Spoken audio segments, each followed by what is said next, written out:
After spending 7 years behind bars, Cockney gambler Jake Green is finally released. 2 years later, he and his brother Billy head to one of the area's top casinos, planning to collect the money owed to them by crime boss Dorothy Matcha. Despite warnings from his bodyguard Paul, Matcha allows Jake to join his private game. On the way up, Jake hesitates. He's claustrophobic and doesn't want to take the elevator, but the other guards remind him it's a 20-floor climb, so he reluctantly steps in, battling a panic attack. Jake makes his first bet, a chip toss against another player, and purposely loses. He's playing a mind game, lulling Matcha into a false sense of confidence. When he repeats the same bet against Matcha, he wins. Jake and Billy quickly leave the casino, their bags stuffed with cash. As they head out, a man named Zach stops them and warns they're in danger. He gives Jake a card before walking off.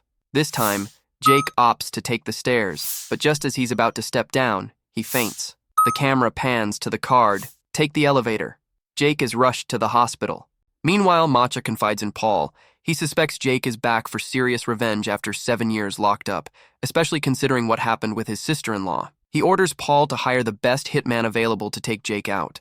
At the hospital, doctors can't find an obvious cause for Jake's collapse. They send him home to rest while waiting on blood test results. Billy heads back to his own place, while Jake, traveling with bodyguards for safety, arrives home, only for the guards to be gunned down instantly. Jake survives only because he notices a card on the ground that reads, "Pick this up," and bends over just in time to avoid getting shot. He tries to flee in his car, but the driver is killed. At the last second, Zach shows up and rescues him. The hitman, Sorter, is stunned. He never misses, but somehow Jake got away. He suspects someone tipped Jake off, but when Matcha confronts him, Sorter lies, saying he just had a bad feeling.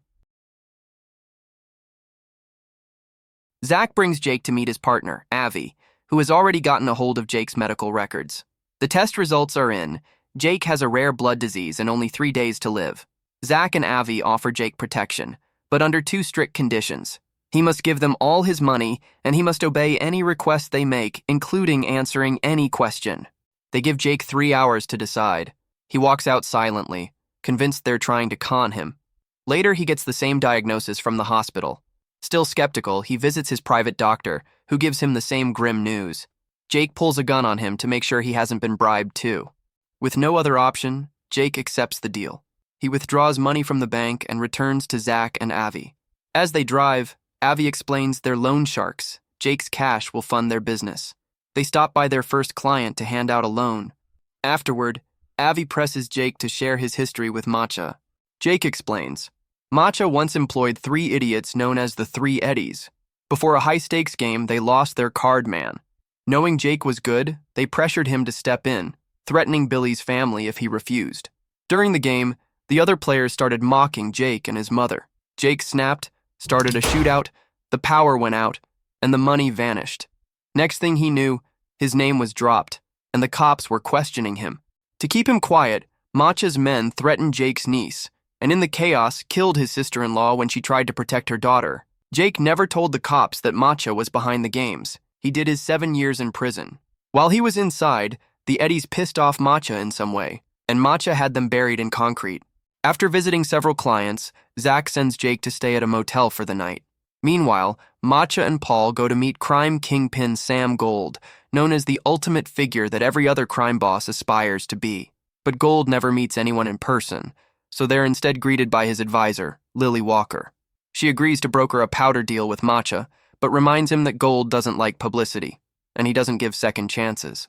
Later on, Jake hands more money to Zach and Avi. While playing chess with Avi, they ask him about his time in prison. Jake explains he was given 2 options: 14 years in general population or 7 years in solitary confinement. He chose solitary. His cell was between 2 long-term inmates, one a chess master, the other a seasoned con artist. Even though they never spoke directly, they came to know each other inside and out. For the first 5 years, they communicated by writing messages in library books.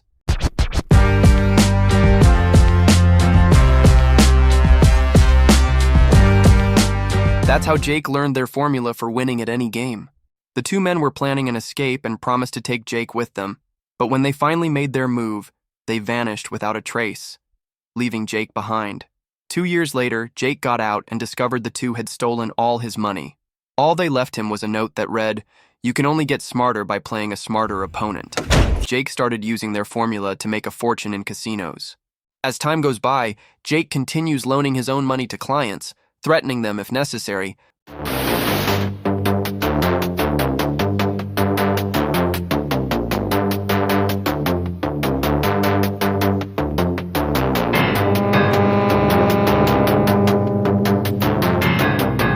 But he can't bring himself to hurt innocent, desperate people. Meanwhile, Avi and Zach are busy chaining a section of wall to a truck. When they pull, the wall breaks open, revealing a safe on the other side. It contains the powder Matcha promised Lily. When Matcha finds out the safe's been robbed, he sends Paul to handle it at any cost.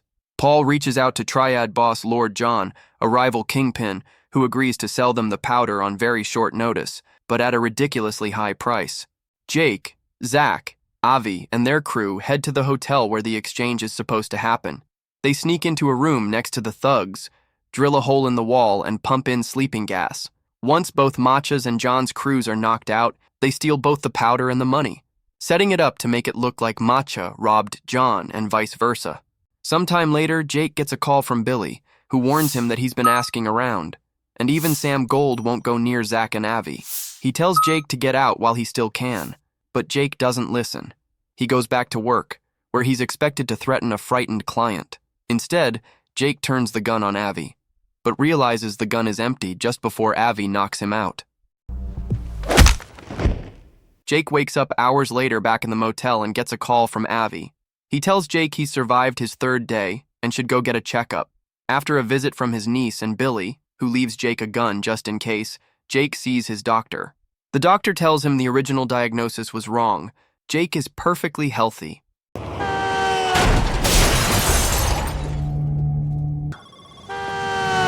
If we knew this. Jake calls Avi demanding answers, but Avi simply tells him to be patient. Meanwhile, Paul has been gathering intel, and Jake's name keeps coming up as the link to all of Matcha's recent troubles. Matcha orders Paul to take Jake out. When Jake returns to the motel, Avi and Zach are already waiting outside. They warn him that Matcha's men are inside the room, ready to kill him. Jake takes off running. The thugs chase after him, but he manages to escape, especially after one of them slips and accidentally shoots himself. The others find the body and assume Jake did it. Jake heads to Avi and Zach's office. There, they admit they've always known Jake wasn't telling them the full story about his deal with the Eddies. Turns out, when Jake got out of prison, the three Eddies were waiting to kill him, blaming him for getting fired by Matcha. To save himself, Jake made them a deal. Each month, he'd give them 3% of any money they loaned out. Only one Eddie agreed at first, but when they saw Jake kept his word, the rest wanted in, this time for 4%.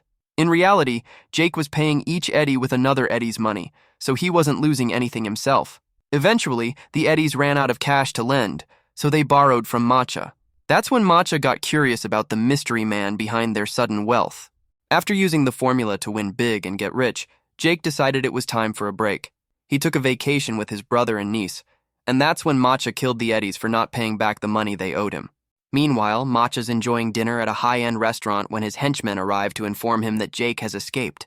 Sorter spots Lord John's lover posing as a waitress and shoots her. He then rushes outside to go after her driver. But Sorter's aim is still off. He only wounds her. Before she dies, she manages to shoot off one of Matcha's fingers during the chaos. Sorter is later sent to Lord John's hideout to eliminate him and his crew. Back on the rooftop, Jake is hanging out with Zach and Avi as they play golf. They explain something important. No one has ever met Sam Gold because he doesn't actually exist. He's not a person. He's the embodiment of ego and greed. He only holds power over people who believe in him. So if Jake wants to move forward, he needs to change what he lets control him. After that, Jake withdraws all his money from the bank and donates it. Then, he sneaks into Matcha's bedroom. Battling the voices in his head, his ego, Jake apologizes to Matcha for scamming him, acknowledges him as the superior crime boss, and tells him he made a donation in Matcha's name, then walks away. To face his biggest fear, Jake takes the elevator, even though it terrifies him. It gets stuck on the 13th floor. While having a panic attack, Jake imagines a conversation in his mind where he finally rejects his ego and steps away from the game, mentally free for the first time. When the elevator starts again and reaches the ground floor, Matcha is there waiting, gun in hand, completely unhinged by his ego. But Jake, now calm and centered, just walks past him. Matcha is stunned. He can't comprehend someone not fearing him. Humiliated, he breaks down, crying. The next morning, Paul brings Matcha stacks of newspapers. Jake wasn't bluffing. His donation in Matcha's name made headlines, and now everyone thinks the casino owner is some kind of community hero. Matcha enjoys the praise, but not for long. Paul informs him that Jake also took the powder and has been playing them all along. Paul, Sorter, and the rest of Matcha's crew go to confront Billy. Billy realizes something's wrong when one of his own bodyguards turns on him, so he hides his daughter in a cupboard. The henchmen find him and start beating him, trying to force him to reveal Jake's location. Billy insists he doesn't know where Jake or the powder are, but Paul ramps up the torture anyway. Sorter begins to feel uneasy, especially when the girl is discovered and brought out, sobbing. Refusing to harm a child, Sorter turns against the others. He methodically takes them out one by one. Now all you gotta do is come and get her.